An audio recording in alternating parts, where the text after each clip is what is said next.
Hola amigos, yo soy Javi y esto es Expediente del Misterio con nuestros amigos de Virtual Visión. Como siempre, espero que estéis bien. Y si no, mucha fuerza para todos.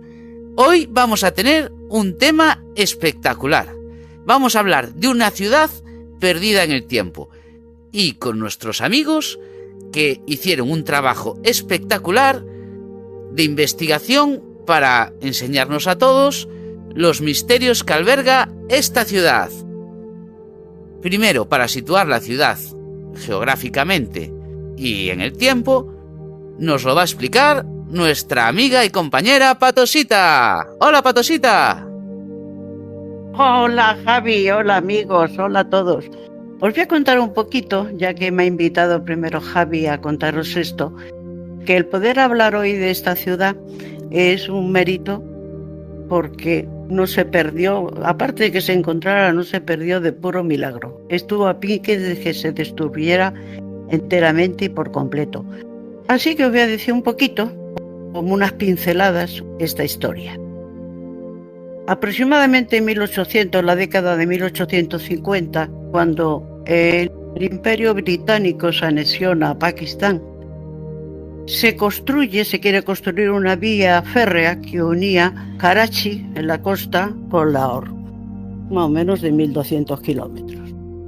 Bueno, se lo dedican, que lo hagan dos hermanos, que se llaman, es fácil recordar el nombre, porque se llama, escrito, sería Brunton, que si le quitamos la N, eran los hermanos Bruto, por las brutalidades que hicieron. Porque como no encontraron un material, podemos decir, para poner bajo los raíles del ferrocarril, pues se dijeron unos a otros, oye, que he visto en unas ciudades, hay unas excavaciones, hay un montón de una ciudad grande con muchísimo ladrillo. Empiezan a desmantelarla y fijaros que más de 200 kilómetros de ferrocarril está hecho con ladrillos. Desapareció casi una de las ciudades que después contaré, Harappa, pero perduró, por decirlo así, la nuestra, porque esa parte la llevaba el hermano, podríamos decir, menos bruto, el pueblo, lo que sería la ciudad nuestra, que hablaremos después. En definitiva, por eso os digo, milagro que se haya encontrado, porque a pique los hermanos se la llevaron casi por el ferrocarril. Hasta entonces, podríamos decir, lo que se tenía de la India como restos más antiguos, fijaros que datan del siglo I después de Cristo, que eran pues alguna especie de templos medio budistas, e intentando encontrar alguno, porque tenían muy pocos restos, dan con esto, que ya vosotros lo contaréis, pero fijaros lo que cambia, de pasar de 100 años después de Cristo a encontrar algo que tenía, por decirlo aproximadamente, unos 3000 años antes de Cristo. Cambia totalmente la idea de lo que sería la civilización en esta parte de Asia, lo que era en la India y Pakistán. Esto viene a ser lo sorprendente. Bueno, en definitiva, por no deciros más del descubrimiento, es un arqueólogo muy conocido entonces y muy joven, Marshall, el que empieza las excavaciones. Después le sigue otro bastante más interesante, una historia bonita, porque ahí trabajaron muchísimos arqueólogos, sobre todo indios, pakistaníes, y creó un ambiente muy grato y lo hizo tan técnico, no creo que sea el momento de contarlo ahora, que quizás sea la excavación más seria que se hizo en esos momentos. Digo, estoy hablando del año 1940. Surge entonces esta ciudad, que yo no os voy a decir nada, os dejo a los compañeros después que cuenten, que parece algo inaudito. Claro, fijaros que no existía ninguna idea de que podía haber existido en la India y en Pakistán, pensando que eran todos atrasados, que no habría nada de cultura, y surge esto. Yo me quedo aquí, surge con la ciudad de Mohenjo-Daro. Bueno, llama la atención, dentro de lo que cabe, yo quiero que miréis una fotografía, la podéis ver vosotros, nuestros futuros visores que nos lo vean, en que tú la mostrarás. Nosotros, como ves, ahí la tenemos enfrente y bien grande. Surge la ciudad esta de Mohenjo-Daro, igual que la destruida de Harappa, en lo que se llama el Valle del Indo. Se llama entonces la civilización del Indo. Fijaros dónde está ahí, desde el Himalaya hasta lo que es el mar Arábigo. ¿Llama la atención? No. Si otra vez hablamos de otros temas, veréis cómo las grandes civilizaciones siempre están alrededor de un gran río. Y por simplemente nombrarlo, tenemos Egipto con el Nilo, China con el Yangtze. Tenemos después, sobre todo, la de Mesopotamia entre los ríos Tigres y Éufrates. Y surge esta, que no es ninguna sorpresa, ahí la tenemos, entre el Indo y el Ganges. O sea, ella está bien ubicada en una arteria, podríamos decir, muy importante. Los ríos han sido el primer punto para las civilizaciones. La ciudad lo cumple, está como veis, en la orilla, en el río Indo. Y la segunda, no casualidad, la segunda importancia de lo que pudo ser es la localización climática. Está en una zona muy árida, aparentemente, y fuerte, con unas temperaturas muy altas. Pero fijaros que es una zona de monzones. Tenemos los dos monzones, el de invierno y el de verano. En el del verano, ¿qué ocurre? El monzón de verano viene con grandes lluvias, que provoca siempre el desbordamiento del río. Pero el desbordamiento trae riqueza, porque deja todo el terreno inundado y lleno de sedimentos para después empezar la agricultura. ¿Qué es lo que hace? Que los individuos primitivos, en vez de tener que estar de nómadas de sitio en sitio buscando, pues pueden asentarse en una zona donde ya tienen una riqueza del terreno que van a poder tener cosechas todo el año sin problema. Con estos dos puntitos que yo os he querido decir, básico para esta ciudad, no nos asombra que haya surgido algo tan especial o tan asombroso, como yo espero que ahora nos contéis vosotros, que es la ciudad esta de Mohenjo-Daro. Yo, Javi, con esto, que puede haber sido un poquito árido, pero creo que es bonito, bueno, bonito no es la palabra, es apropiado para meternos ya en comprender mejor y que comprendáis todos por qué la importancia que pudo tener esta ciudad. ¿Te parece, Javi? Yo por ahora te lo dejo y ya. Yo tengo una pregunta, Lourdes. Hablaste de que Mohenjo-Daro se podía pronunciar de varias maneras, pero ¿sabes el significado de esa palabra? La palabra en sí quiere decir colina de los muertos. Eso lo podemos discutir después, si hubo mucho, si hubo poco, por qué se llama la colina de los muertos. Yo lo único, Javi, que te puedo decir, que el nombre viene a significar eso que se conoce así, sería antiguamente la colina de los muertos. Bueno, pues es un nombre muy interesante. Seguro que los compañeros nos hablan un poquito más de eso. La introducción de Patosita creo que ha estado muy bien. Sí que es verdad que es un tema, por lo que yo estoy investigando, es un tema con una diversidad de opiniones, aunque en principio ves que son investigadores y claro, no te cuadra que siendo investigadores haya esa diferencia de opiniones, pero en algunos conceptos ves eso, mucha diferencia entre lo que dice un investigador o otro, pero bueno, supongo que dentro de todo este secretismo o esta curiosidad, digo yo que es normal. Pero muy bien, Lourdes. Sí, la verdad es que fue un trabajo espectacular de Lourdes. Y bueno, ahora que hablamos de la ciudad, de la localización y un poquito, bueno, de la vida, vamos a hablar un poco de la arquitectura. Vamos a meternos de lleno en la ciudad para saber cómo estaba distribuida y, bueno, esas cosas de las ciudades. Y para eso, ¿quién mejor que Mari? Hola, Mari. Hola. A ver, cuéntanos. Hola. Mohenjo-Daro fue considerado uno de los primeros asentamientos urbanos del mundo. Se cree que incluso fue antes de Egipto, de lo más conocido de Egipto. Cuando estaba en pleno apogeo que esa ciudad se contaba que habría entre 35 y 40.000 habitantes.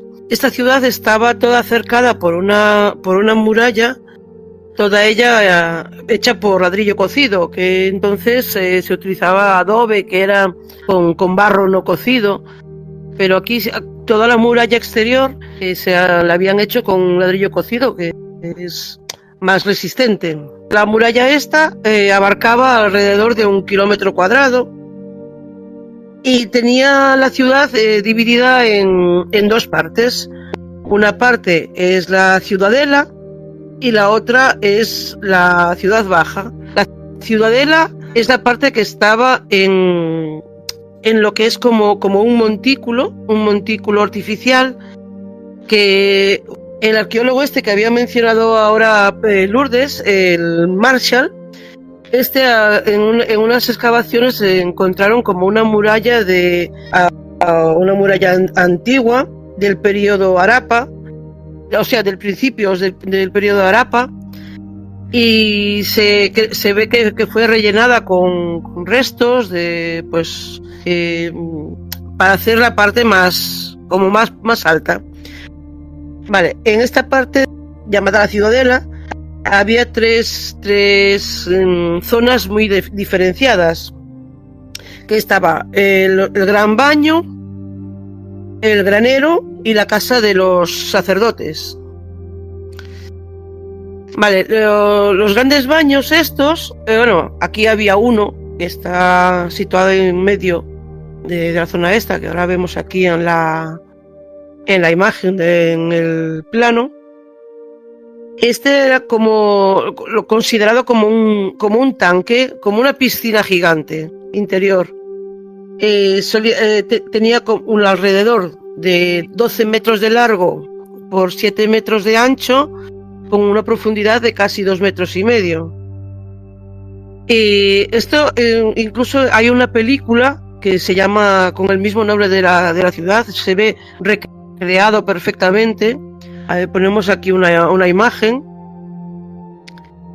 donde se ve la estructura como esa piscina interior, que está rodeada por una serie de columnatas todo el perímetro de la piscina, y hay como unas vías concéntricas alrededor de la piscina y alrededor de las columnatas por donde la gente se movía.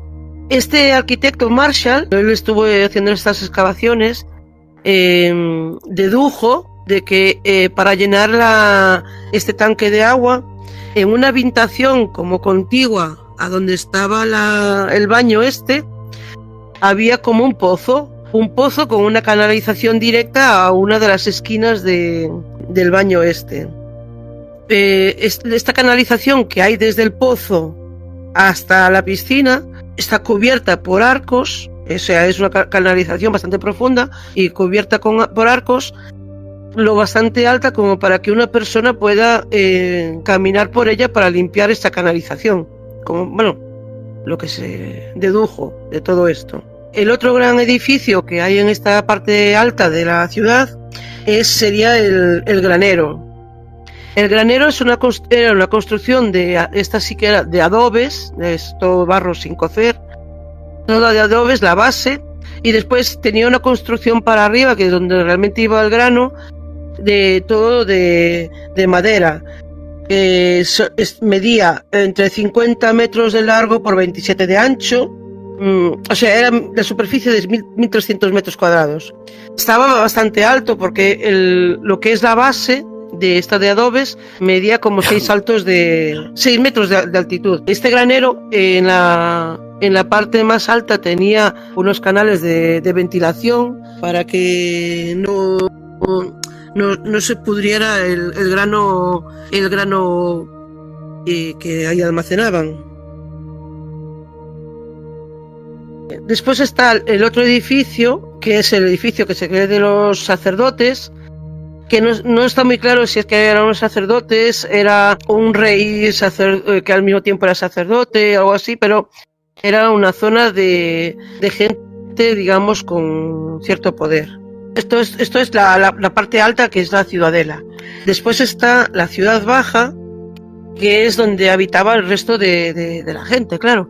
Aquí no había grandes desigualdades sociales. Estaba la clase alta y estaba clase media. No había clase baja. No había grandes diferencias como hay hoy en día, ¿no? Las casas eran desde las de la clase alta, que tenían a unos 200 metros cuadrados de superficie, podía ser de unas 20 habitaciones en planta baja o planta baja y alta, que todas daban a un patio o 2 patios interiores de la casa. Todas estas casas todas tenían baños y retrete, que es algo que entonces no era muy raro, y todo con una canalización para el desagüe de aguas sucias hacia la calle, hacia un alcantarillado, que ahora os comentaré. Vale, estas eran las casas de clase alta. Las casas de clase baja iban desde los 100 metros cuadrados a 150, pues en ocasiones una sola habitación para varias personas, y en otras ocasiones con alguna más habitación. En la calle principal, que va como de norte a sur, dividiendo la ciudad baja, hay una calle principal que va de norte a sur, que tiene una canalización bastante profunda, que es lo que hoy en día llamamos alcantarillado, y hacia ella de las casas van pequeñas canalizaciones, pues de los baños, de lo que hablaba antes, de los retretes, cosa muy novedosa en esa época. La calle principal, digamos, es una calle que se encontraba pavimentada.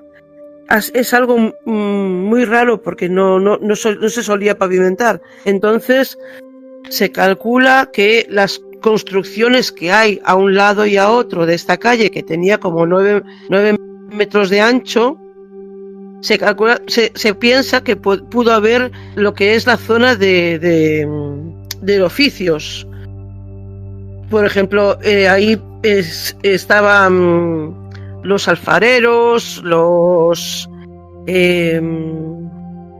curtidores, los que teñían, los herreros. Bueno, pues todas las profesiones estas serían las que habitarían esa zona principal, y se cree que por ahí transcurrían con carruajes, por lo que habían empedrado pavimentado toda esa calle. Aunque en ningún momento se encontró marcas de ruedas ni de nada. Estos oficios que hay eran para hacer tanto utensilios y cosas que se necesitaban en la ciudad, como también para exportar fuera de la ciudad, ¿no? Se cree que eran grandes comerciantes, eran buenos en eso, en el comercio. Y hasta ahí mi pequeña aportación. Bueno, Mari, ha sido excelente. Está muy bien, hombre. Yo, una de las cosas que me pareció curioso con el tema de las construcciones es que estaba ya de épocas atrás, y estamos hablando casi de las primeras construcciones que se han visto en una ciudad de forma de damero. Y eso me llamó mucho la atención porque es muy típico también de los españoles. Pero entonces espera. la forma de... Ah, sí, explícanos eso de la forma esa. La forma de damero es una forma cuadrada, como el tablero de ajedrez. Entonces suelen poner, cuando se hacen ese tipo de ciudades o de pueblos, lo que suelen poner en las cuatro esquinas, suelen poner, digamos, las 4 cosas más importantes. Y normalmente entre esas 4 cosas más importantes, la gente más pudiente empieza a hacer sus casas. Y luego el resto de población crece alrededor. Pero siempre mantienen un camino muy principal en el medio, muy ancho, como pasa en esta ciudad, en Mohenjo. Porque ese camino es tan ancho que no te dejan nunca edificar en medio, de tal manera que las entradas y las salidas de todas las personas que entren en el pueblo siempre se vean. Entonces, de forma, digamos, subjetiva, por así decir, todos los ciudadanos se ven implicados en esa seguridad del pueblo. Es de una forma involuntaria, pero como tú estás dentro de ese pueblo y estás viendo quién entra y quién sale, pues digamos que ese cotilleo hace a la vez de seguridad de un pueblo. Y por lo que yo he estado leyendo, eso ocurrió ya en Mohenjo, ¿sabes? Tiene esa forma. Y otra de las curiosidades es que las viviendas tienen plantas, 2 o 3 plantas. El agua caliente las tenían todas las plantas. Entonces, ese agua caliente, una de dos, o llegaba por gravedad, o algún tipo de bomba tenía que elevar el agua y además de elevar el agua, la temperatura. Aparte de todo lo que ha explicado Mari, el alcantarillado, etcétera, etcétera, que ya ha dicho ella. Pero tenemos que tener en la cabeza, antes de Cristo, independientemente de la cantidad de años que cada uno dice, tener agua caliente en unas plantas por encima del rasante. Entonces a mí eso me llamó mucho la atención, al igual de que no encontraron un cementerio. O sea, no hay cementerio. Todos los pueblos tienen cementerio donde entierran a la gente. No se han encontrado cementerio en esa ciudad, dentro de las construcciones. Entonces me llamó mucho la atención dentro del tema de las edificaciones. Lourdes, ¿tú quieres comentar algo? Muy interesante la aportación de Calci. Lo del agua es sorprendente. Yo lo de caliente no lo habría escuchado. Me encanta. Simplemente ya me parece un misterio que pudiera subir el agua a 3 plantas en esa época. O sea que Calci, ya subir el agua, ¿cómo se haría? Es un misterio más, ya que estamos hablando de expedientes del misterio. Un misterio más. Lo que decía Mari pensar de la piscina, esa piscina tan grande, era de agua climatizada. Pero eso estaba en bajo. Pero eso estaba. Sí, decían que estaba climatizada.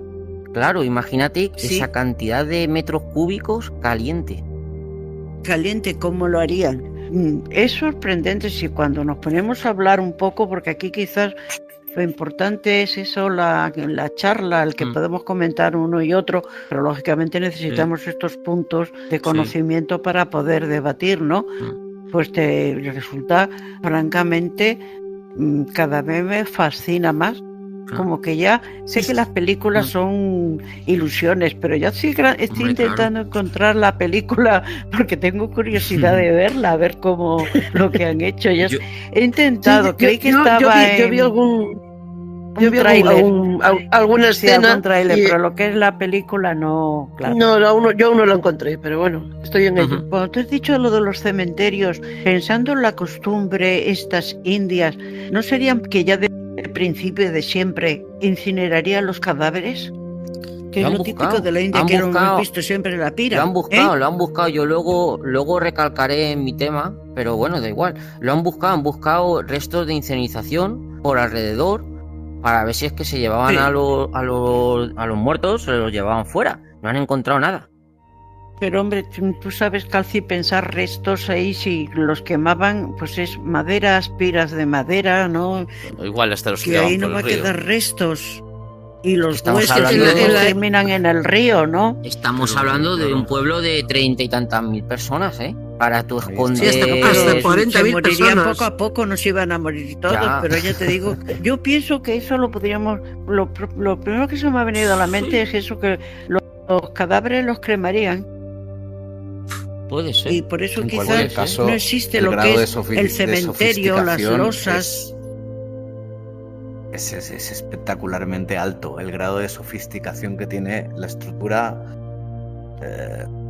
todo, o sea, la arquitectura, el sistema de alcantarillado, eso ya me parece una flipada. Solamente el tema del alcantarillado, separar aguas negras de blancas, pero si es que eso es súper difícil. Sí. Ya. Pues lo hacían, es que eso es muy curioso.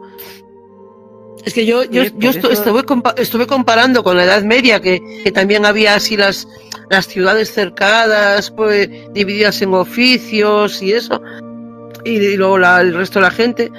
Pero es que no en la Edad Media, nada, hace 500 años no existía tal alcantarillado. Yo recuerdo de algún libro que leí que en 1700 y pico, 1800, pues grandes ciudades como París o así, que contaban con un surco en las calles principales donde corrían aguas sucias, pero hasta ahí, nada, pequeñitos surcos.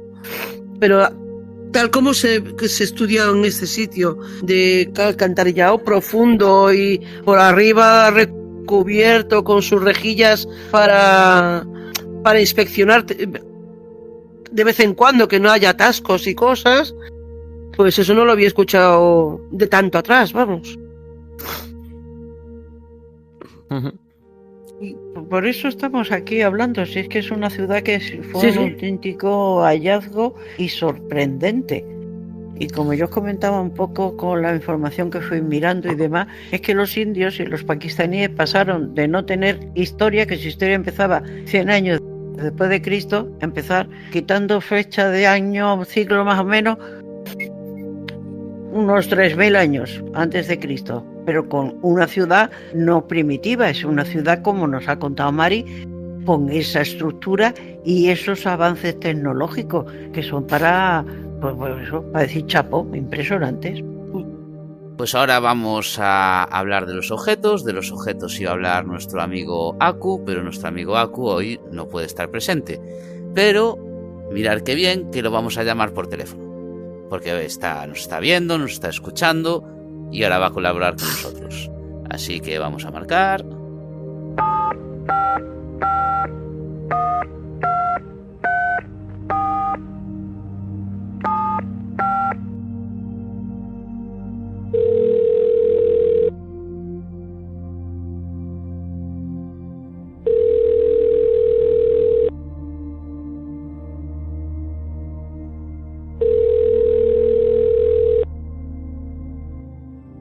Buena familia, que lamento no estar en el programa con vosotros, pero bueno, como prometí aportar mi pequeño granito de arena, dejaros algunos datos. A mí me tocó hablar un poquito sobre los objetos que se encontraron en Mohenjo-Daro, pero por desgracia apenas hay objetos. De hecho, prácticamente no hay nada. Así que me tengo que meter un poquito en el tema de la escultura y toda esta historia.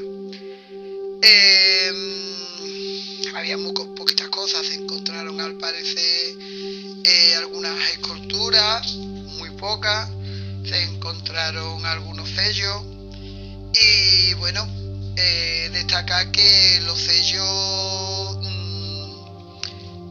tenían imágenes básicamente de letras y animales, lo cual me lleva también al tema de que eran pues más bien una gente pacífica, ¿no? Porque apenas se encontraron armas, de hecho creo que no se encontraron ninguna, por lo tanto se considera que era una civilización más bien pacífica. Y si eso lo unimos al tema de los sellos, que eran motivos animales y nunca habían imágenes de guerra ni nada por el estilo, o por lo menos que se hayan encontrado, así que se supone que era una civilización más bien pacífica.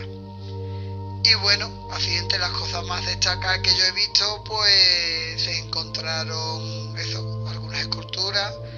Había una efigie de un sacerdote, al cual se le llamaba el rey sacerdote, que bueno, sobre esta he leído varios temas, como que era de bronce, en otro que era de piedra. Yo más bien por lo que veo en el material me da más bien que era piedra. y eso sí, bastante bien pulimentada, bastante bien conseguida, por lo tanto que aunque no se hayan encontrado, pues entiendo que el tema de utensilios y demás, pues tendrían que estar bastante avanzados en cuestión de arte, porque son figuras bastante bien acabadas. Y lo que más me ha llamado la atención, el que llamaban el libro de Mohenjo-Daro, que lo encontró un arqueólogo británico, Sir John Marshall, en el año 1931. Y este pues tenía un sello de esteleatita y data del 1500 a.C. El motivo en la portada del libro pues era como un hombre sentado en pose de meditación y estaba sentado sobre una mesa muy bajita. Por lo tanto, este arqueólogo dedujo un poco el tema de que esta persona estaba como meditando, estaba practicando yoga. Así que más o menos, si esto era así, pues se supone que el yoga se está practicando como desde unos 1000 años antes de Cristo. Y bueno, ya poco que aportar, porque como digo, apenas se han encontrado instrumentos ni movidas de estas. Sí decir que me tengo que meter en temas como la arquitectura y demás, ¿no?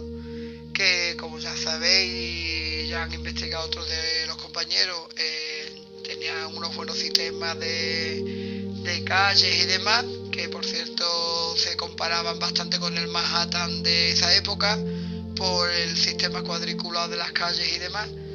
Y sabéis que ellos tenían ya usaban los baños, y los baños pues ellos hacían sus necesidades y demás como una especie de vasijas y demás, lo cual, aunque no se hayan encontrado, pues imagino que deben de haber utensilios de cerámica para hacer cerámica, me imagino que algún tipo de torno, claro, todo esto como al parecer no se ha encontrado prácticamente ningún tipo de utensilio, pero se deduce por el tipo de arquitectura, el tipo de escultura y el tipo de talla que tenía, que por lo menos lo que es el tema de herramientas y demás tenían que estar bastante avanzados. Y bueno, pues poquito, más o menos eso. Y bueno, ya vosotros contrastáis con vuestros estudios y demás.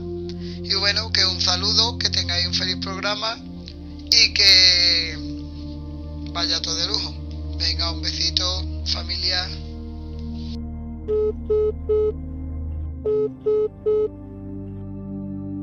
Bueno, Aku, un saludo también para ti, amigo. ¡Qué impresionante! Bueno, yo con lo que nos cuenta, nos ha dicho Aku, realmente en parte tiene razón, muchas cosas no se han encontrado. Sería cuestión también de discutir, a lo mejor si desaparecieron de alguna manera rara como desapareció la ciudad, pero se han encontrado cosillas curiosas y bonitas. Y eso nos va a venir muy bien, porque podemos después dar un paseíto por la exposición, las vamos viendo y después las vamos incluyendo las fotos para que la vean también nuestros espectadores. Hay algunos collares, pero preciosos, collares básicamente con lapislázuli, es decir, más bien torneados. Veréis ahí, tengo un par de fotografías que he encontrado, no hay muchos, pero se han encontrado algunos collares.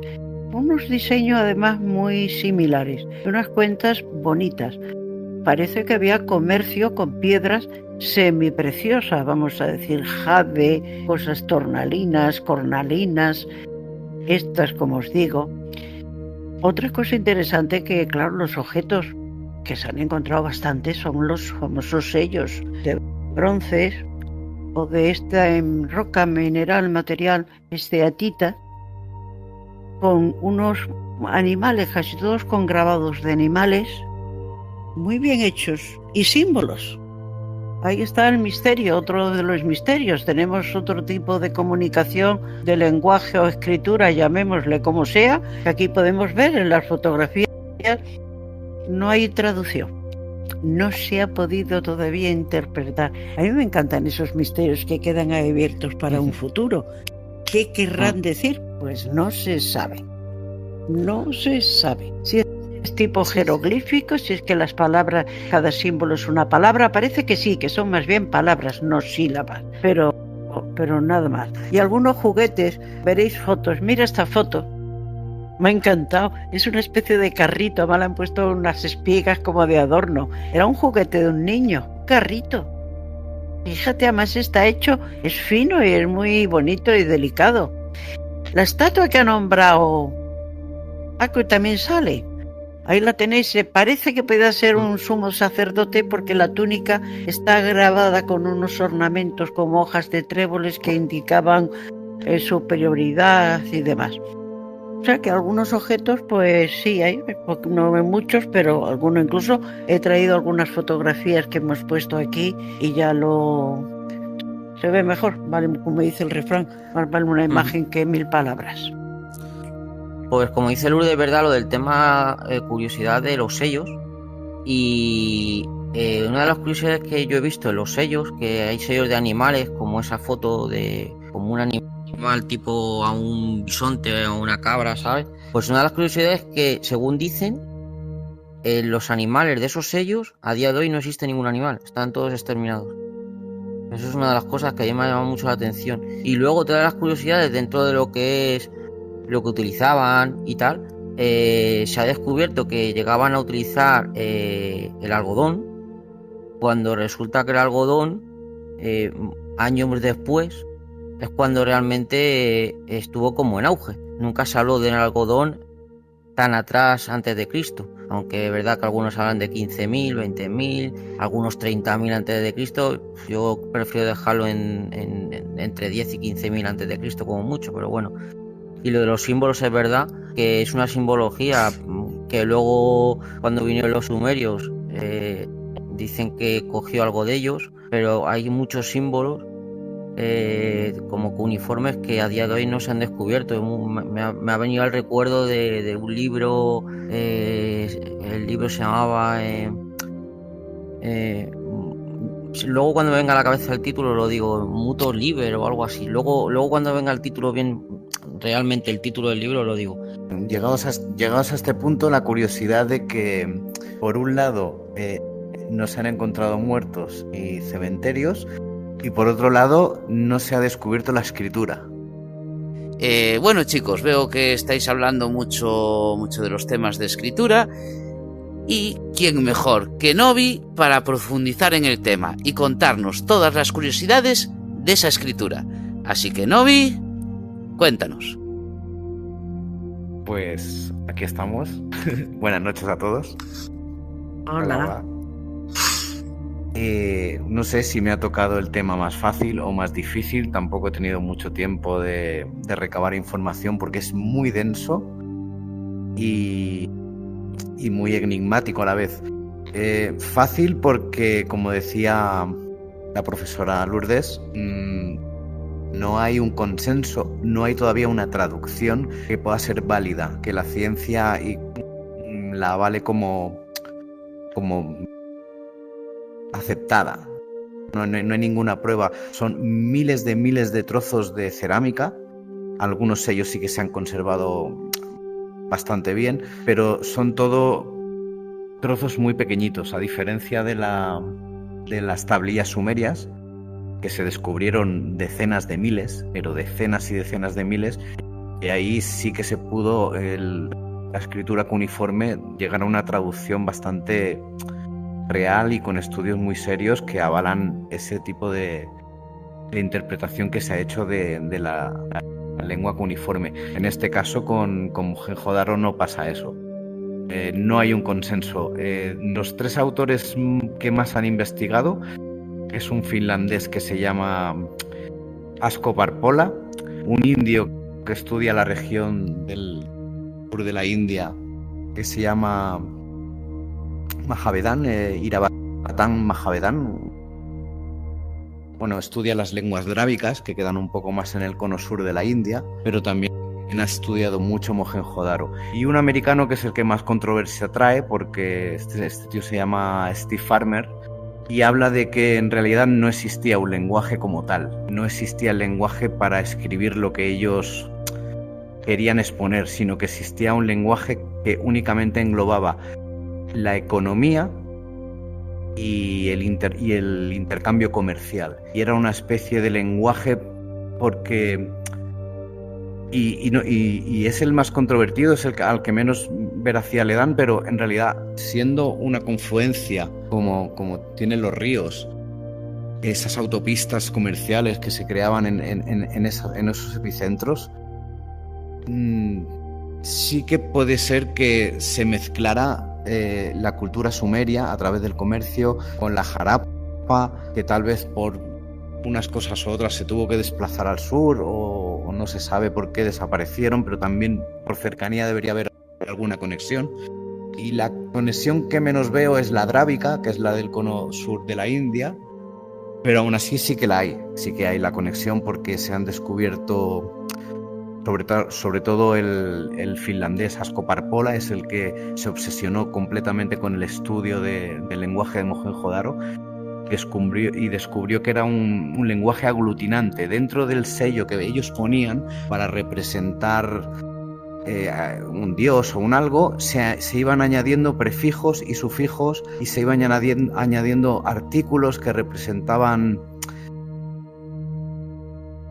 como una especie de lenguaje que no está conectado entre sí. O sea, no cambiaban el verbo era el mismo y simplemente lo modificaban con símbolos. Era algo muy raro, muy loco. Yo no acabo de entenderlo, sinceramente. Pero son cosas muy curiosas, lo de los sellos. Sobre todo lo de los sellos, porque lo del lenguaje asimilado a la lectura cuneiforme, estos símbolos raros, ni siquiera hay una controversia entre los investigadores. Hay incluso un mutuo respeto entre... Por ejemplo, entre el indio y el finlandés Parpola, no tienen una gran diferencia a la hora de exponer sus teorías, porque ninguno de los dos se atreve a justificar con una veracidad rotunda ese idioma, de dónde viene, cómo surgió, qué influencias tuvo y cómo se desarrolló, porque todos son miles de piezas inconexas. Es como un super puzzle que a día de hoy todavía no se ha descubierto. Y es muy, muy curioso. Novi, yo te tengo una pregunta. Hablaste de lenguaje cuneiforme. ¿Eso qué es realmente? Bueno, el lenguaje cuneiforme no, la escritura cuneiforme es la escritura que utilizaban los sumerios, o que desarrollaron los sumerios. Vale. La zona de Mesopotamia, Tigris y el Éufrates, en Ur, los primeros pueblos sumerios.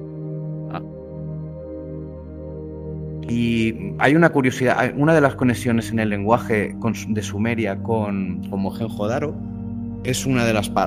hay 4 palabras claves que Parpola ha identificado, y la ciencia más o menos lo arropa, pero no hay una manera de demostrarlo, y una de ellas es la palabra Shiva.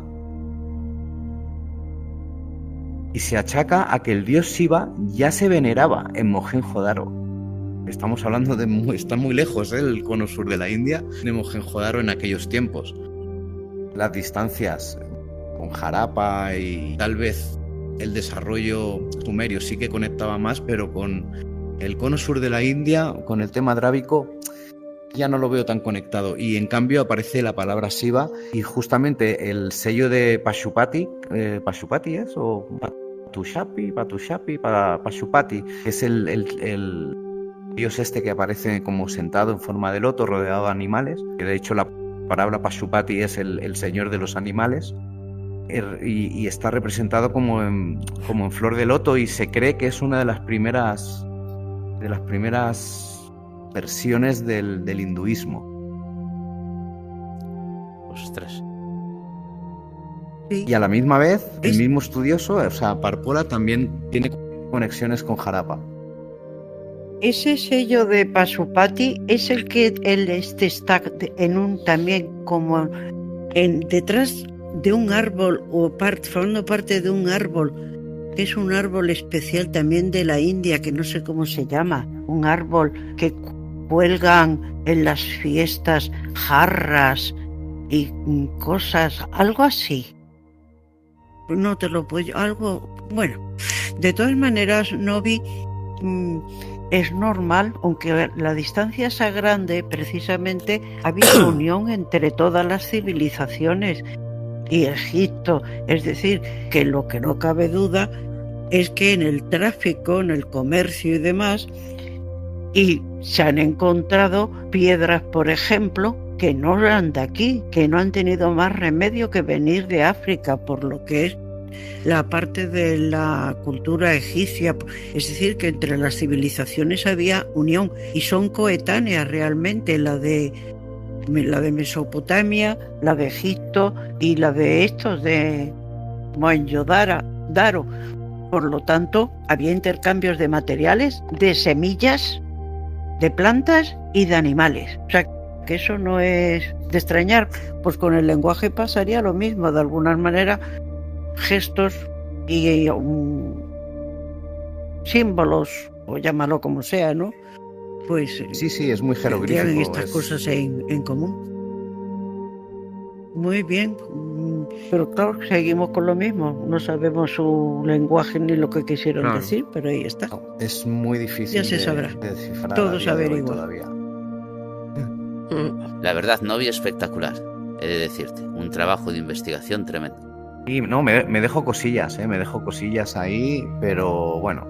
Y más o menos básicamente es esto. Aparte del sello de Pashupati está el sello del unicornio, que es un animal y es un unicornio. Es como una especie de toro, pero con un cuerno además encaracolado. Caracolado. Así. Sí, un cuerno así de unicornio encaracolado. Y es muy curioso ese sello. No, tampoco se sabe bien, porque además ese sello viene marcado con una simbología, como una especie de... Y luego hay otro muy curioso en los baños, que María antes ha comentado, el gran baño.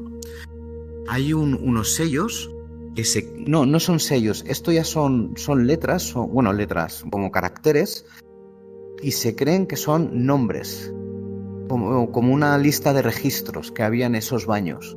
O sea que la estructura burocrática también era elevadita. La burocracia no tiene edad, vamos. Sí. Sí. Pero en definitiva es un misterio. Anecdotario. Bueno, amigos, pues el siguiente tema que vamos a tratar va a ser el tema de la economía. Y como en el caso de Aku, vamos a contar con Ángel de Castro por vía de teléfono, ya que hoy no pudo estar aquí. Así que vamos a llamarlo.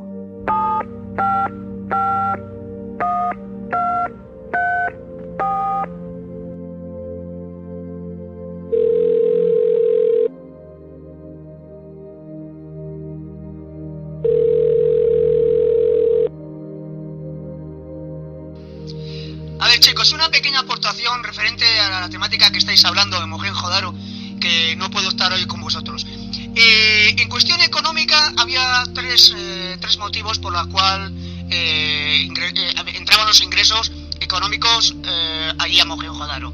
Una era, de las más importantes a mi manera de ver, era el río. El río que rozaba que pegaba con Pakistán al lado.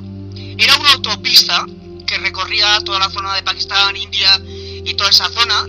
Los chicos el que lleva la temática el perímetro de Mohenjo-Daro lo podrá confirmar. Era que era un transatlántico, era una autopista de vehículos.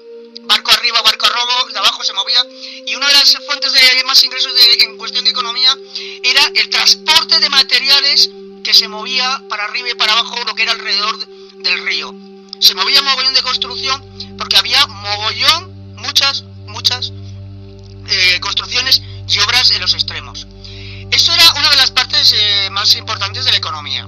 Otra era, la fuente de ingresos, era también de las más importantes, todas son importantes a la par, era que una vez al año, el famoso río, que era el corazón de todo, y cultura agricultura, economía y todo, se desbordaba. No sé, el motivo no lo tengo muy claro, pero se desbordaba una vez al año. Y eso originaba que se regaran masivamente todas las huertas y por lo tanto los cultivos aumentaban y tenían una gran densidad de cultivos y eso formaba parte de la economía a la hora de compra y venta de productos de comida, ¿no? De comida, no sé lo que se cosecharía en aquella época, no lo tengo todavía muy claro, pero era una fuente de ingresos bastante elevada la compra y venta de productos, lechugas, patatas, zanahorias, digo yo, no lo sé.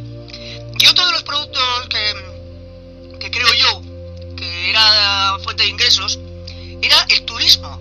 Vendían alrededor de esos monumentos que había ahí alrededor figuritas pequeñas que utilizaban a modo recordatorio. No se aleja demasiado de la realidad de la época actual y se vendía mogollón de cosas. Porque en Mohenjo-Daro recuerdo, algunos de los chicos que están ahí hablando, sabiamente que os estoy escuchando y lo estáis haciendo todo muy bien, era el turismo. Entonces yo creo que esas eran de las tres fuentes importantes de ingresos. No sé si alguno de vosotros me podréis hablar, corregir o igual estoy equivocado. Os sigo escuchando desde casa, que me es imposible. Venga chicos, os dejo un fuerte abrazo y a seguir así, que lo estáis haciendo muy bien. Hasta luego.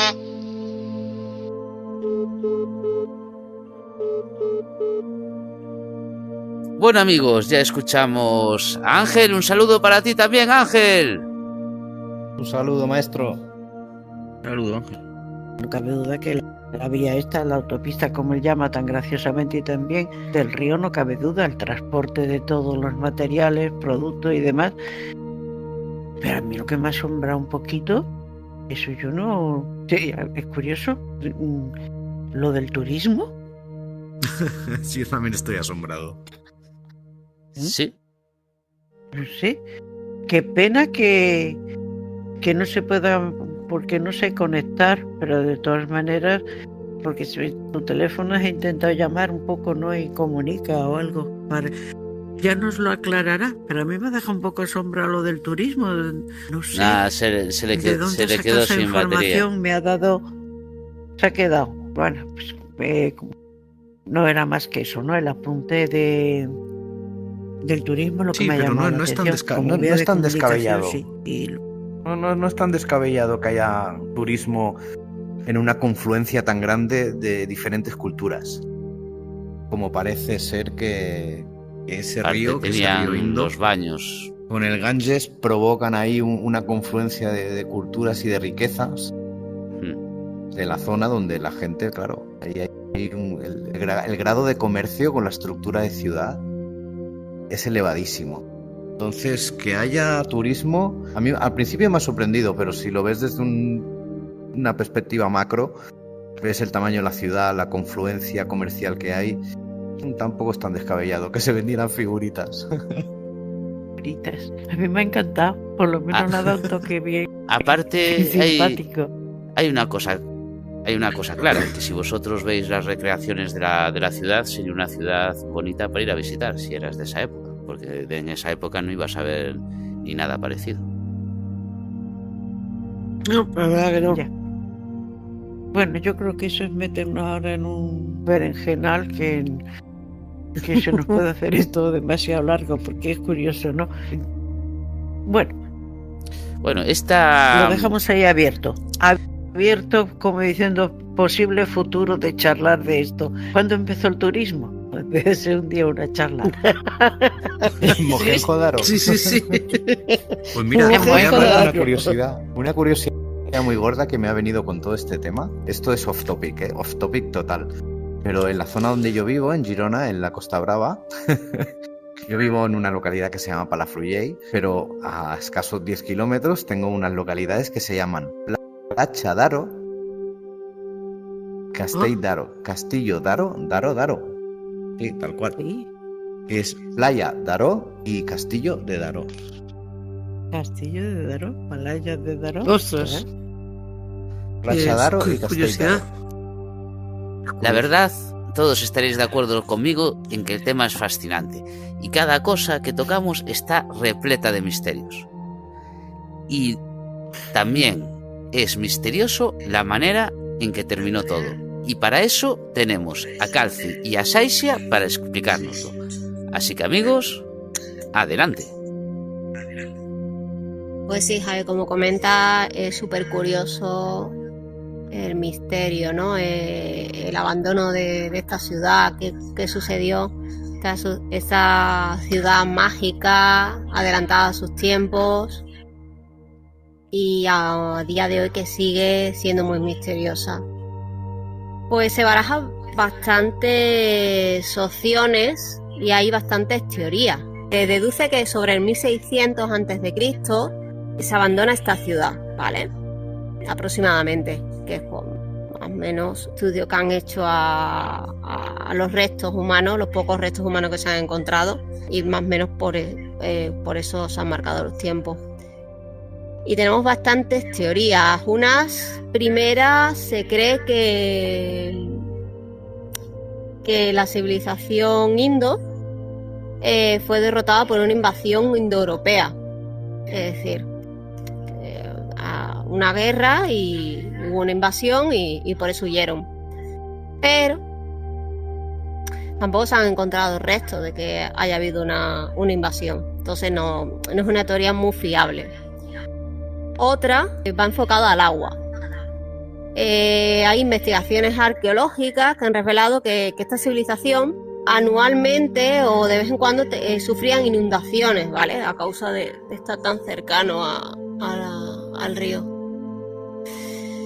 Tampoco se ha encontrado causa también de que haya sufrido bastantes inundaciones. Había arqueólogos que habían comprobado o estudiado que hasta en 8 ocasiones había sufrido reconstrucciones, ¿vale? La tercera parte o la tercera teoría, cuando se encontraron estos restos de los cuerpos, que como he dicho antes, se han encontrado muy poquitos, estamos hablando de una gran ciudad donde vivirían bastantes personas, sí encontraron marcas de cuchillos en algunos esqueletos. Por lo cual pensaron que a lo mejor hubo algún conflicto también entre ellos o tema de rituales también, y igual también ahí también se ve un poco que poderse abandonar los ciudadanos a nivel política lo que es la ciudad y salir huyendo. Otra opción es la explosión nuclear. Digamos que encontraron varias, en lo que son las vasijas y tal, encontraron capas de arcilla y de vidrio verde que a muy altas temperaturas, ¿vale?, se derrite con la arena y se endurece rápidamente. En el desierto de Nevada encontramos también este suceso y se cree que hubo una gran explosión nuclear que llegó a tener una radiación, y es más, han estudiado objetos incluso en los cuerpos que superan lo superior a 50 veces. Es decir, que es una teoría también, y creo que es la parte más misteriosa de esta ciudad. Otro fenómeno que se baraja es el fenómeno natural. Sobre el 1800 a.C. hubo una serie de cambios climáticos y creemos que también fue una de las principales causas de abandono de los ciudadanos y migraron rumbo a la llanura de Ganges. Otra causa más es un estallido de una guerra del norte-oeste de la India, y con esta guerra se rompen las relaciones comerciales, y a raíz de ahí pues igual se abandona la ciudad, ya no es rentable y migran a otro sitio. Y por último, y también muy interesante, es el origen entre comillas extraterrestre o de dioses, ¿vale?, lo que es la mitología india, donde hablan de una serie que existía una serie de naves espaciales y ellos provocaron con unos rayos y tal, destruyeron también lo que es la ciudad, y de ahí la radiación, ¿vale? Porque fue sometida a bastantes grados de temperatura. Y estas, digamos, que son las teorías principales que se barajan de este abandono. Si Calci quiere aportar algo. Hola. Dale, Calci. Pues sí, bueno, vamos a aportar un poquillo, la verdad. A ver, respecto a las fases finales, como ha dicho Saixa, hay varias. Pero lo que sí es verdad, y de lo más actual que yo he encontrado, y estoy hablando en el 2014, ¿vale? O sea, ayer, en el 2014. En 2014 un investigador llamado San cogió restos de allí, de la Tierra, y tenía silicio, calcio y potasio. En principio parecía normal, pero lo metió en una máquina de rayos X y descubrió que tenía un componente volcánico. Ese componente, cuando lo han estudiado, solo es posible a temperaturas de 4000 o 5000 grados. Solo, o sea, no puede haber ese resto con una temperatura inferior a 4000 o 5000 grados. Ahora, ¿esa temperatura cómo ha podido existir? Por lo que dicen, está claro que incendio no, porque un incendio, para llegar a esa temperatura, tiene que estar continuado durante mucho tiempo y no cuadra en el encuentro de esos cadáveres. Los cadáveres que se han encontrado son en posturas digamos inminentes, o sea, algo muy rápido, en un flash, porque o estaban tumbados o dormidos o de la mano cogidas. Las mesas, además, han encontrado que estaban los objetos encima, o sea, no estaban ni recogidas. Algo ha tenido que ser muy rápido, ¿vale? Y luego el tema de esa temperatura, si no es un incendio, pues claro, se piensa en algo nuclear, ¿vale? Luego, otra de las curiosidades, claro, hablábamos de una ciudad de 35.000 personas, ¿vale? Una ciudad grande. Y es que se han encontrado unos 43 esqueletos nada más. Es otra de las cosas que tampoco, dentro de la curiosidad, ¿dónde está el resto? Son muy, muy, muy pocos. Y animales aún menos, ¿sabes? Eso es otra de las curiosidades. Entonces, es verdad lo que dijo Saixa, la radiación que se ha encontrado es 50 veces por encima de lo normal. Luego, en algunas investigaciones, digamos en un presente, pues gente de la zona, entonces es verdad que han nacido con problemas, malformaciones, que creen que claro, que viene de la radiación. Entonces, digamos que de todas las causas que se baraja, el tema de la radiación es como la que encaja a esa radiación a que es debido. Se habla, como dice Saixa, de la mitología hindú y tal, se habla de que se han encontrado, y en algunos libros hablan de los Ibama, y son como unas naves donde decían que los dioses pues se movían, ¿sabes? Y hay libros donde dicen que había un rayo que esas naves, como un rayo cósmico, que producía una explosión y arrasaba todo. Claro, eso es dentro de la mitología. Hay por ahí imágenes, incluso hablan de los tipos de naves que había, ¿vale? Hablan de 4 tipos de vimanas, la Sakuna, Ruma, Tripura, Sandara. Pero bueno, a ver, ya es meterse muy a fondo en algo muy mitológico. A mí me llamó la atención, pero bueno, tan solo encontré un investigador llamado Néstor Armando que sale un poquito de todo esto, un poquito, porque él llega a decir que no entiende por qué el nombre de la colina o la montaña de los muertos cuando no se han encontrado muertos, ¿sabes? Y él incluso dice que se han encontrado 7 escalones de la ciudad, y con la prueba del carbono 14 él data a 35.000 o 40.000 años antes de Cristo. Me llamó la atención este hombre porque es que sale totalmente de lo que todas las demás personas, digamos, que yo he encontrado. Entonces, pues bueno, es verdad que está la mitología por un lado, pero a mí lo que más me ha llamado la atención más del desenlace es esto que he encontrado del 2012, 2014, o sea que es muy reciente, y sí o sí haya habido una temperatura muy muy alta, ha habido radiación, y a día de hoy por encima de 50 veces. O sea, que lo que ocurrió algo nuclear en esa época? Eso, ¿cómo lo consigues encajar? Así que por mi parte es eso.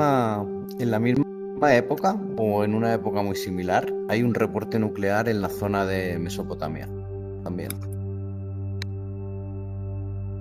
O sea que no lo veo tan descartable. Sí. Aunque es muy loco, es una teoría muy loca, muy loca. A ver, yo lo que me refiero cuando digo que lo veo un poco difícil de encajar es porque estamos hablando de muchísimos miles de años atrás y algo nuclear. A ver cómo encajas tú eso. Ya, pero a lo mejor no conocían lo que es la energía nuclear y eso, y se la encontraron. Yo qué sé, es que son todo cosas muy locas. Bueno, Mari, la energía nuclear no es una piedra, claro. No es algo que te encuentres, lo tienes que procesar. Joder, que no, pero yo qué sé. Yo qué sé, lo único que te hace pensar en algo extraterrestre, por decirlo así, que ya sobrepasa lo nuestro. Pero en esa época y con lo que se conoce y lo que se tiene a todo nivel, lo que es alcanzado por el hombre en ese momento no es factible. Ahora siempre queda abierta la puerta de algo extraterrestre, que sería otro tema, es que y otro tiene que día ser, hablar de esto, ¿no? Está claro que dentro de este programa y del misterio, es que lo de las vimanas, tú ten en cuenta que incluso en los libros dice que la dieta que llevaban los dioses o las personas que pilotaban ese tipo de naves era similar a la dieta de los astronautas de hoy en día. Tenían que guardar 32 secretos, ¿vale? Entre ellos han encontrado que uno de los secretos más importantes es que consiguen hacer una transferencia de humanos a máquinas. La propulsión de las máquinas era de mercurio. A ver, que está claro que uno puede fantasear e inventar, porque por inventar inventas. Pero que es muy curioso que en unos textos tan antiguos y dibujos que hay de la máquina con planos y todo, ¿sabes? Del diseño, te llama la atención de llegar a inventar tanto. Hablamos de una de las cosas que me sorprendió fue el diseño que tienen esas máquinas representados en la época y datados de que ese diseño de esa máquina está representado en una época anacrónica total. Claro, es eso. Porque estamos hablando de hay 4 diseños. Con toberas, tienen conceptos del siglo XX. Claro. ¿Y si somos nosotros que hemos viajado al pasado? Ya está. Y nos cargamos la ciudad. A lo mejor es extraterrestre. Bueno, es muy de los humanos cargarse ciudades, así que igual sí. Eso que acaba de decir Javi, era una de las cosas que yo antes no dije cuando dijo Lourdes, dijo lo del tema del turismo, sería un tema a tratar. Y a mí me llamó la atención cuando dijo Ángel lo del turismo, porque nosotros estamos pensando con el pensamiento del presente, de una democracia, en fin, ¿sabes? Pero tú te vas atrás y es lo que acaba de decir Javi, tú te vas hacia atrás y todo es sangre. O sea, el 80% es sangre. Eso de un turismo, voy a un sitio a ver qué tal son, voy a visitar, eso era muy raro. Tú vas a un sitio y ¿quién eres tú? Un desconocido no entraba a un sitio así como así. De hecho, acuérdate lo que hemos hablado de la ciudad. Tenía ese pasillo tan grande para saber quién entra y quién sale si no son de allí. Antes era todo, entre comillas, sangre. Era ir a un sitio, conquistar y poder. Así. Bueno, pero se comerciaba, con lo cual vendría gente de los alrededores, ¿no? A comprar. Comerciaba, pero turismo. Bueno, que yo diferencio... tal vez esas personas se quedaban allá a dormir. Sí, pero yo voy al turismo de ocio. Muy estructurado, ¿eh? Los sellos y las escrituras están muy ligadas al comercio. O sea, era algo muy estructurado. Yo creo que carruaje que entraba de la cantera tenía su sello propio y estaba muy controlado. Carruaje que entraba de, yo qué sé, de cualquier otro comercio, del comercio de cereales, tenía su sello y estaba muy controlado. Y básicamente había un control muy estricto de la ciudad en ese aspecto. Eso es una rareza. Ya, por una eso te digo convivencia, que una convivencia yo estoy pacífica, una convivencia Sí, sí, pacífica de 40.000 personas, eso a día de hoy no existe.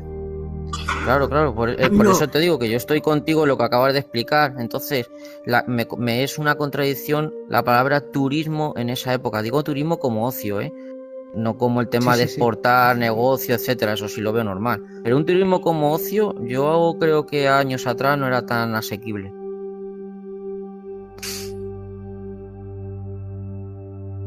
Pues sí. No sé, tenía piscina. Ya te digo. Y un registro, Y baños turcos, un registro José. escrito en la Y piscina. los Era sellos como esos a lo marinador, mejor eran vales. Como en Jodaro. La entrada de algo. Bueno, las Familia. casas todas tenían sus baños también y sus cosas. No era lo común en la época. No. Sí. Bueno, amigos, y antes de terminar, ¿qué tal si nos damos un paseo por este mundo y vemos las imágenes y el modelo?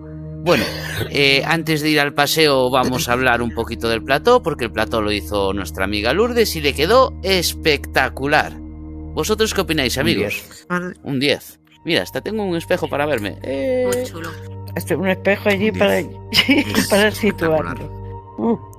Pues nada, Sí. lo he construido poquito a poco, ha sido rápido. Si se construyera en la vida real, sería un placer de dioses auténtico.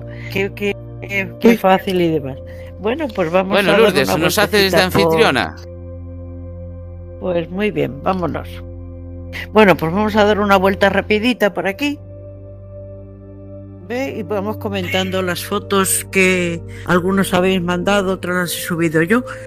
Como decía, los collares son bueno, este es de Arapa, pero la cultura es similar de Mohenjo-Daro y la de Arapa. Sí, están Sí, muy ¿veis? conectadas. Cuentas con colgantes así que son muy parecidos, los collares. Bueno, esto aquí tenemos una recreación. Esta es bonita porque veis al fondo el tipo de casa como era, como es construido, incluso con una terracita. Y aquí tenemos los comerciantes pesando. Y si son piedras azules y demás, pues se ven que están comerciando con lapislázuli. El que tiene esto en la mano es lapislázuli. Piedras semipreciosas. ¿Veis? La estatua esta es la que comentó Aku, que debía ser un sumo sacerdote. ¿Veis? Está bien tallado. Y por lo visto los ornamentos de la túnica, como esta especie de hojas de trébol, significaban pues superioridad al rango superior, ¿no? Aquí tenemos un sello. ¿Novi está por aquí? Sí, pero Sí, sí. no tengo identificado este sello. Este sello Mira, no lo tengo Novi. identificado yo. Esto es lo que yo intentaba decirte. Ese que está ahí, ese dios, no, este no es el sello ese famoso. No es, porque mira, está sobre ese árbol con los puntas. Un árbol No, que se el de identifica. Pashupati, No el es. sello de Pashupati no es este. No. No es el de paseo, Este no es él. no. Ay, qué pena, pues Pero me habérmelo parece- dicho, los hubiéramos me parece puesto. Fantástico, ¿no? No es el de Pasiopati ese. Pues de todas maneras, lo que podemos hacer, que Javi sí que lo puede incluir en el vídeo, lo pone ya por curiosidad de los Muy espectadores. curioso el sello de Pashupati. Ya. No me digas que no es simpática la barquita. A mí me encanta. Si tiene remero y Es uno de remo los y juguetes. todo. Esto es un juguete, porque ¿no ves que es de piedra? Yo creo que la vela la han debido recrear con tela ahora. No me fío mucho, pero está puesto en el museo de allí arqueológico de Mohenjo-Daro. Y este es el juguetito que os conté, que es un carrito, un carro tirado por los bueyes. Y ahí como adorno pues le han puesto las espigas. Bueno, este poco tiene que ver, esto era para orientarnos. Ay, mira, aquí tenemos la maqueta, chicos. Esta maqueta nos la encontró nuestro amigo Javi. Presente. Mira qué Está chula. todo en la realidad virtual, ¿eh? Porque mira que bien se ve la canalización, ¿eh? Y ahí Sí, esa es la metido- que hablaba la Mari. Ahí hablaba. Súper bien. Es curioso como las maquetas, es que es bonito los 3D y el verlo. Es la puerta, que está recreada la puerta de entrada que la vemos en otros sitios. Esta es una foto fantástica esta de... Y qué pena después de haber destruido las plantas, 2 pisos. Pero la piscina está fabulosa, ¿eh? Sí, la piscina es estupenda. Vaya piscina, es que es bonita y... La foto me llamó la atención mucho. Bueno, este plano... Mira, ahí está la entrada. Ponerlo bien, porque aquí tenemos la entrada, mira, con canalización 1. La puerta de entrada. 2. Mira, aquí está todo lo que hemos contado. Calci, el 2 el Main Street, la calle principal esa de que se tenía que ver el que entraba y el que salía. Hay un gran bazar. El castillo. Bazar del castillo. El 3, ¿dónde está el 3? Bueno, esto ya nos entretendremos después, no es cuestión de entretener. Pero tienen los numeritos, ¿eh? Todo. Esto es lo que decíamos de la curiosidad, que no hay un cementerio, macho. Porque no querrían, o sea que muy probablemente no quisieran enterrar huesos ni nada, que eran... Ya, pero ¿cómo no A lo se han mejor lo tiraban encontrado? al río. Claro, es si muy lo típico. tiraban En la al río no te se zona de daban la- cuenta. En la Pero zona de depende la de India la también es cultura, muy... Calci. Te Mira, voy a contar en una cosa, aunque no es momento aquí, pero me ha venido a la mente. Cuando yo estuve en la India, fuimos a unos jardines en Bombay, que se llamaban los jardines colgantes, que tiene un nombre precioso, pero los jardines no valen nada.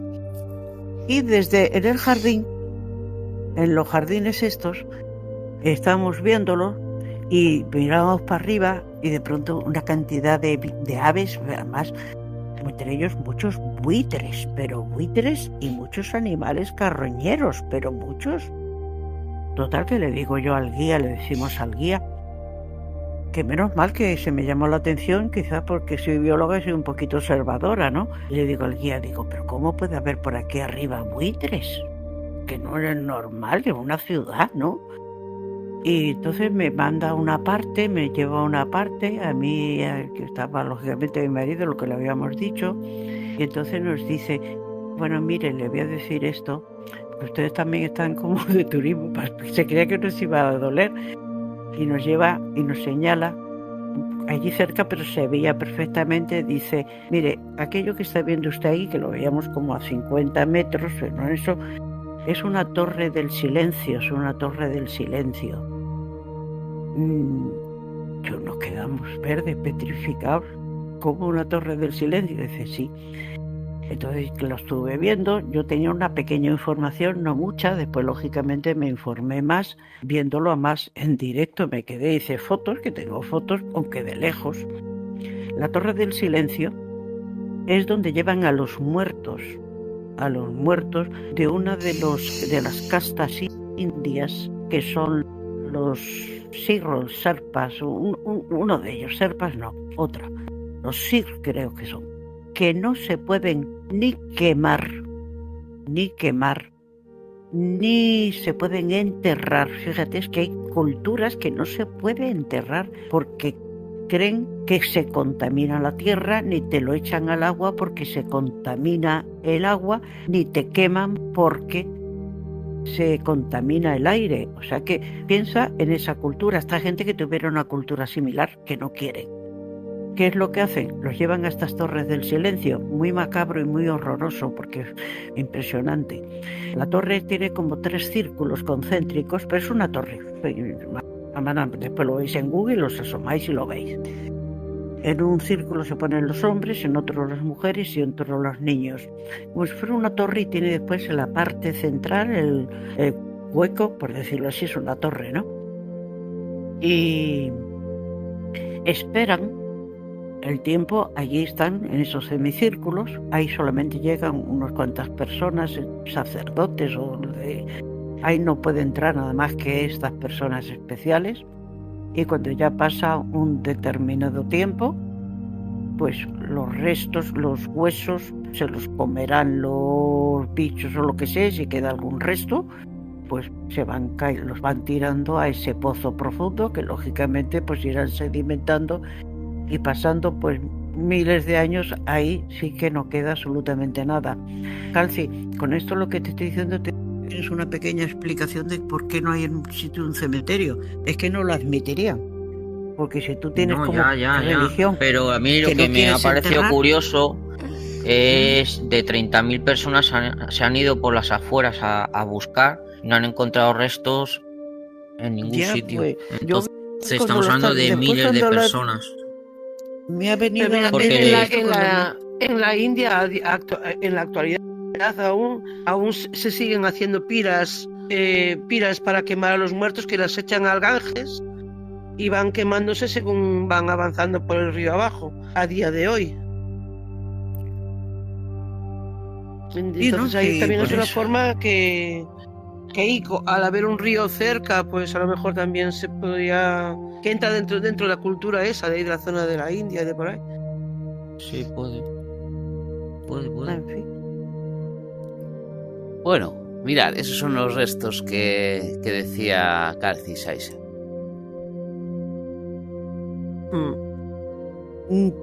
Aquí alguna explicación, bueno, yo no sé, porque es que, claro, es como mezclado, ¿no? Dos esqueletos con las manos juntas, pero aparece ahí de pronto otra cabeza, ¿no? Otro cráneo. Sí, parece como si estuviesen durmiendo una familia. Sí, en principio lo asocia como si fuera que estuvieran con un niño. Bueno, Sí, niño relativo, porque lo del medio tiene un cráneo que es más grande que los otros. Grande. Ya, sí, el tamaño no. Bueno, pues un hermano de uno de los de la pareja. Ya sabían que iba a venir algo. Mira, esto es lo de las bombas nucleares. Que en la recreación de esa bomba está la portada que tenemos ahí de la maqueta, exactamente igual, hasta con el fósil, los edificios, ¿habéis visto? Sí, sí. Esto lo hemos hablado poco, lo de la cosa nuclear. Sería interesante ver los materiales, esos experimentos, la seriedad, la seguridad. Es que, bueno, Calci, estas son las naves que nos contaba. Hoy están aquí un poco enmascaradas por la planta. Es una locura. Que los planos son espectaculares, ver las 4 naves, que hay 4. Y lo que decía Novai, que es que con toberas hablan de Mercurio, en fin, tú ves es que no sé, a ver, la imaginación da mucho, ¿no? Pero no sé, te llama la atención. Te llama la atención esa exactitud. Eso me viene a la cabeza el recuerdo este del avioncito ese que encontraron chiquitito. Sí. Y han cogido ese avión, lo han hecho a escala real y el avión ha planeado. O sea, Mira, sellos. Sí, Bueno, mira, aquí hay sí. sellos, unos cuantos sellos. Este no sería de la civilización de Mohenjo, este es sumerio, este es Gilgamesh. Este es yo ya tanto A los dos como bestias. estaban juntos, porque estos están juntos. El que los haya puesto, pero no ves como este es el clásico, este del medio del Jack. Sí, este es el de la vaca del Jack. unicornio. Por eso. Ese. Mira, Unicornio. aquí está. Elefante, del bueno, el unicornio. típico elefante también de la India. Sí. ¿Y quién También comentaba están lo los de que caracteres, estos todavía no. animales no existen en la realidad? Calci, ¿no? sí, Sí. las mismas especies, lo que son las mismas, las mismas no existen. El unicornio ese, eso sí que no existe. Así que hay tigres, pero existen. Es que yo no sé, es que esto viene a ser también parecido a un jack, ¿no? Una especie de buey de estos. Bueno, Esto sí que mola. la recreación de la piscina no puede estar más bonita, vamos, está increíble. Y fuera así, pero bueno, no está mal. Ahora en Semana Santa, que el agua de la playa está muy fría. Ahí va el turismo. Sí, por la piscina. Mira, aquí se ve la estructura. Mira qué chulo, tío. Esta la puse, esta foto está en la entrada del Museo Arqueológico, es tan real como es de ahora, esto es de ahora. Es la entrada. Una figura que han hecho lógicamente pareciendo a uno de los sellos, pero me pareció bonita, digo, pues aquí va, esta es la realidad, que al final por lo menos se pueden visitar las ruinas, pasa que están en un sitio un poquito complejo. Lo que es Pakistán y esa zona, así. Sí, está complicado. Se complicaban las cosas.